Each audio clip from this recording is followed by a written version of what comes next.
নিয়েছি বলে আমাদের উপর কত অত্যাচার আমরা ঘাটিয়ে দিয়ে পড়ে গেছে বেডশিট।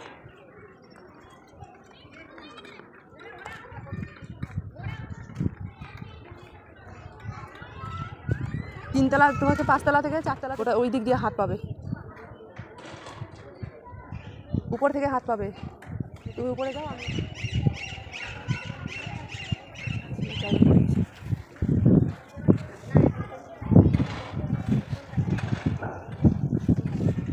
বলো তো ওখানে কি হয়েছে? ওখানে হয়েছে আমার যে বেডশিটটা আছে পাঁচতলা, ছতলাতে আমি দিয়েছি, মানে আমাদের ছতলা বিল্ডিংয়ে দিয়েছি, আর পড়ে গিয়েছে তিনতলাতে। এখন তিনতলা থেকে না পারছি, আমি চারতলাতে তো লোক নেই, তিনতলাতেও লোক নেই। আমি কতবার আপ ডাউন করলাম তিনতলা, ঘরে গিয়ে আমি কলিং বেল বাজালাম, কেউ বের হলো না। ভাবছি তিনতলা থেকে গিয়ে তিনতলা রুমে গিয়ে ব্যালকনি থেকে বেডশিটটা টেনে নিব, কিন্তু ওখানে লোক নেই। তারপরে অনেকক্ষণ ধরে 2টোর থেকে ছুটাছুটি করতে করতে 3-4টার সময় নিচে গেলাম। নিচে গিয়ে লিফটের কাছে দেখি একটা বাস খুঁজে পেলাম। সেই বাসটা আবার নিচ থেকে কোনো নাগাল পায় না। তো কী করলাম, বুদ্ধি করলাম, বাসটা না রুমের ভিতর দিয়ে নিয়ে গেলাম। আমার বরকে বললাম তুমি রুমের ভিতর দিকে নিয়ে যাও, আর বাসটা ওই ব্যালকনি থেকে একটু বিছানা চাদরটা ফেলে দাও ঘুতে ঘুতে। তারপরে ওই বিছানা চাদরটা দেখো বাসটা দিয়ে ফেলে দিল নিচে। তারপরে অনেক চিন্তা দূর হলো, যে যাই হোক কাজটা সলভ হয়ে গেল। তিনতলাতেও লোক নেই, চারতলাতেও লোক নেই। তো এতক্ষণ ধরে ওখানে ছিল। পাঁচতলা থেকে আমরা বাস দিয়ে এটাকে ঘুরতে ঘুরতে নিচে নামালাম। তো এটা একটু ভিজা আছে, এখানে রোদ এসে এখানে একটু শুকাতে দিব।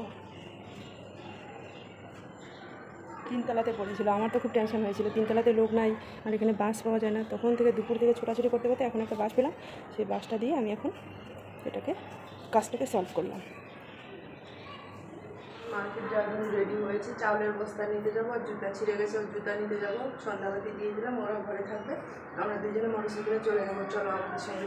রেডি হয়ে দেখি লিফটটা খারাপ হয়ে গেছে, তো সেই দুঃখের বিষয়। এখন সিঁড়ি দিয়ে যাচ্ছি দুজনে। গুড মর্নিং সবাইকে, কেমন আছো তোমরা সবাই? আশা করছি তোমরা সবাই ভালো আছো, সুস্থ আছো। আমরাও ভালো আছি, সুস্থ আছি। আজকে একটা ভিডিও নিয়ে চলে আসলাম। এই ভিডিওটা স্কিপ করো না, কন্টিনিউ দেখো। প্রথমের দিকে ভালো ছিল, তোমরা লাস্ট অবধি দেখো, যে আমাদের মেয়ে হয়ে জন্ম নেওয়াটা কতটা আমাদের উপর অত্যাচার মানুষ করে, মানে কি বলবো। তোমরা ভিডিওটা কন্টিনিউ দেখো, কন্টিনিউ না দেখলে কিছু বুঝতে পারবে না।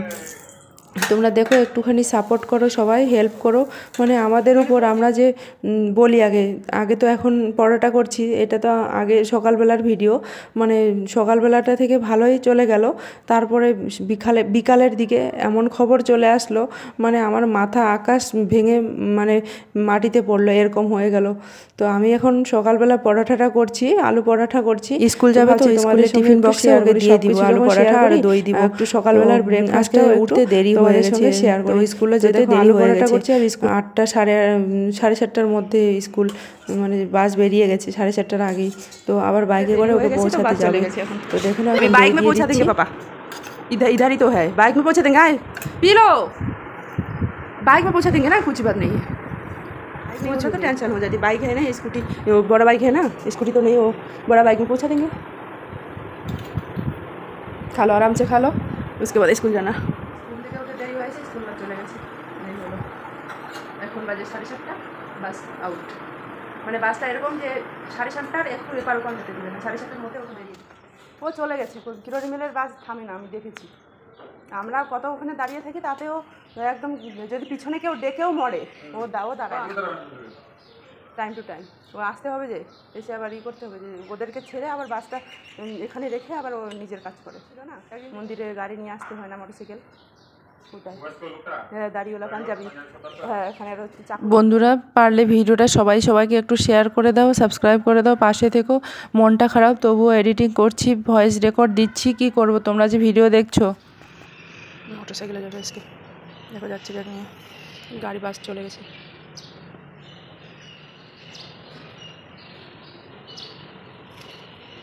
স্কুল বাস ছেড়ে চলে গেছে বলে আমার মেয়ের খুবই মন খারাপ। তো কোনো ব্যাপার না, মোটরসাইকেল আছে, মোটরসাইকেলে করে পৌঁছায় দিবে।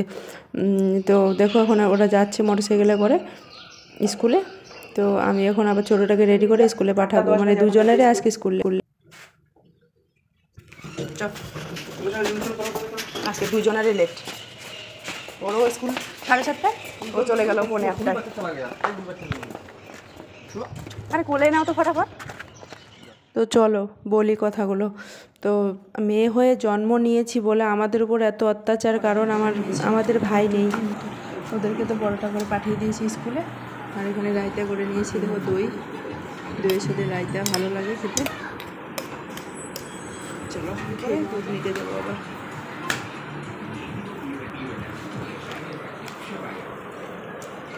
আজকে রান্না বান্না খুব সিম্পল করেছি, দেখো সিম্পল, একদম সিম্পল করেছি।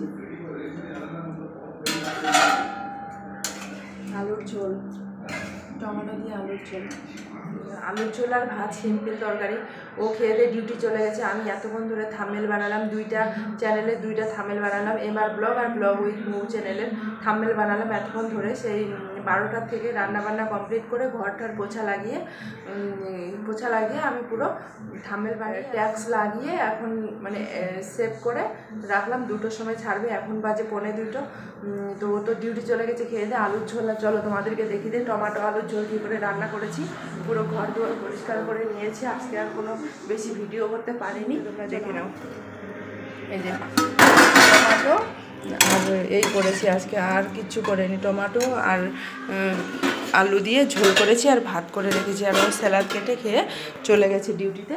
আর ছোটো মেয়েকে নিয়ে আসলাম 12টার দিকে, বড় মেয়ে একটু করে আসবে।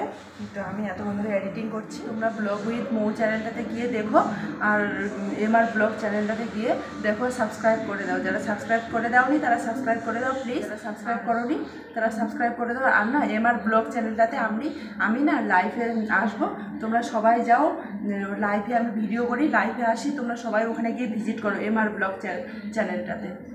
এটা খুব ম্যাচা ছিল, মানে আলসি লাগছিল। 2 দিন ধরে যোগা করা হয় না, ওয়াকিং করা হয় না। তো আমার বর একটুখানি যেরকম করে ডাক্তারগুলো শরীর ফুটিয়ে দেয় না, সেরকম করে আমার বর একটুখানি ফুটে দিল। মানে এই ঘাটটা কীরকম মানে ছিল, মানে জাম লেগে গেছে নাকি, একটু ফুটিয়ে দিল, হাত পাগুলো একটু ফুটিয়ে দিল টেনে টুনে। তখন একটু আরাম লাগলো। তখন আমি আবার গেলাম স্কুলে নিতে। ভাত নিয়ে নিলাম, আর ক্ষীরা নিয়ে নিয়েছি কেটে, আর আলুর ঝোলগুলো এরকম করে নিয়ে নিয়েছি। আর স্কুলে নিয়ে গেল। আর কিছুটা ছিল, আমরা দুজনে খেলাম। এখন দুপুরে করছি আলুর ঝোল আর ভাত। এই হলো আমাদের খাবার, আলুর ঝোল আর ভাত। কী তরকারি খাবে এখানে? এখন আমি ভাত খাচ্ছি।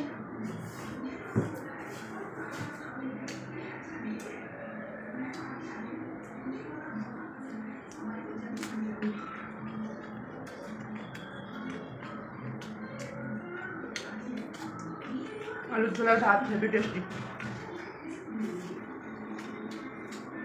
টমেটো দিয়ে আলুর ঝোল করলে খেতে ভালোই লাগে। ওটা যখন তরকারি না থাকবে ভালোই লাগবে।